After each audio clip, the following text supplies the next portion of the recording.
चार लोग दुनिया में बड़ा ही रोए हैं। एक हुजूर बड़ा रोए हैं उम्मत के गम में, और एक सैयदा फातिमा बड़ा ही रोई हैं हुजूर के विसाल के बाद, और तीसरा फरमाते हैं याकूब बड़ा ही रोए हैं हजरत यूसुफ के लिए, बड़ा ही। और चौथे इमाम ज़ैनुल आबिदीन बड़ा ही रोए हैं वाक़या करबला के बाद। ये चार लोग बड़ा ही रोए। फिर जब मुलाकात हुई दोनों की, तो इस दर्द से मुलाकात हुई कि हर आंख अश्कबार हो गई।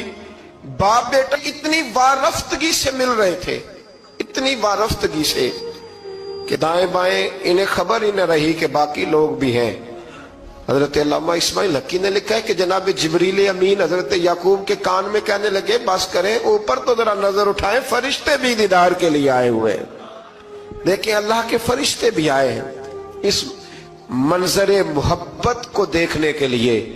हजरत सैयदना याकूब अलैहिस्सलाम, हजरत यूसुफ की वालदा और फिर आपके 11 भाई सारे आपके लिए सजदे में गिर गए।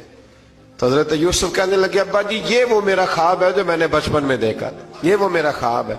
हजरत सैयदना याकूब अलैहिस्सलाम फिर कमोबेश लगभग 23 साल, कुछ ने लिखा है 40 साल मिस्र में रहे। और जब विसाल होने लगा तो हजरत यूसुफ से फरमाने लगे बेटा मुझे यहाँ दफन न करना, मुझे वहीं ले जाना जहाँ मेरे वालिद दफन है।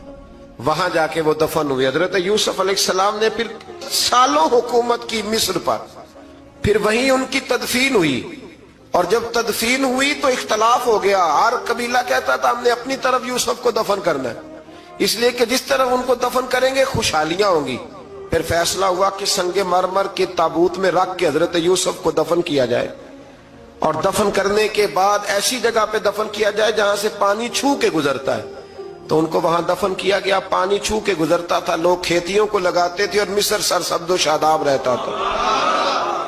और फिर हदीस पाक में मौजूद है, मौला अली शेर खुदा रदी अल्लाह ताला अन्हो फरमाते हैं कि नबी करीम अलैहिस्सलातु सलाम की बारगाह में एक आराबी आया। हुजूर ने फरमाया कुछ मांग लो